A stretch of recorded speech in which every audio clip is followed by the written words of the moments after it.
Hi, I'm Dick Knowles. We've come together through a series of videos in which I've tried to introduce some ideas about complexity and mentioned a very powerful tool called the Process Enneagram, which enables us to live in the arena of complexity. The Enneagram, this figure shown here, was introduced into Russia about 1915 by George Gurdjieff. No one knows where it came from. Perhaps it goes back to Pythagoras, although people are not sure. Some people have put labels around it to look at personality.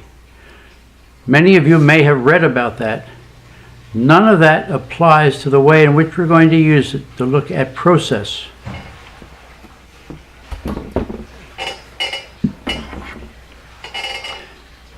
This is the Process Enneagram. It's got 9 labels around it. Our identity, who are we? Our intention, what are we trying to do? The issues and ambiguities that we're going to face as we try to do the work. Our relationships together and how we're going to work. Our principles and standards of behavior, our ground rules. The work, the physical work that we're going to do. How we're going to create and share information. How we're going to learn and to think about potential for the future. And how are we going to organize ourselves, and what's the external world look like? The Process Enneagram has 3 major processes within it. One is the perimeter of the circle. And as we move around it and address these different labels, this is the way the world tends to show up. This is the visible things that we see.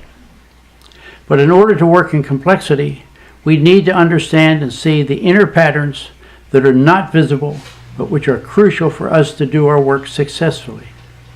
One of the patterns is one I call work.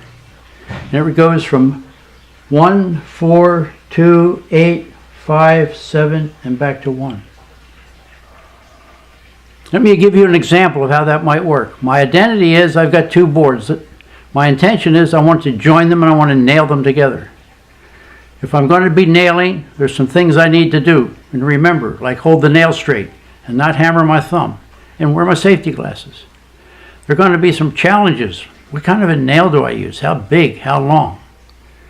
I'm going to have to set up the workplace. Is it going to be on my knees? Is it going to be on the dining room table? On my workbench? Then I'm going to nail the 2 boards together. Then I'll look at the work, see what I can learn from having done it, and decide how to do it better in the future. And what has happened here is I've gone around this cycle, this helix, upward bound helix of learning. Each time we do work, we begin to move through that progression. Another very important pattern and process within the Enneagram is self-organizing leadership, identity, relationship, and information. All groups that begin to self-organize share their identity. They have some sense of who they are, whether they're a street gang or a work group.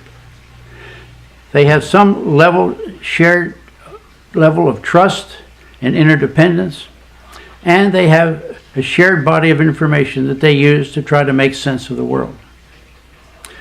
Self-organizing process. This is how we lead in self-organizing leadership. And if you want to go out in your organizations and merely begin to go out and share information with people. Talk to them about what's going on. Listen to them.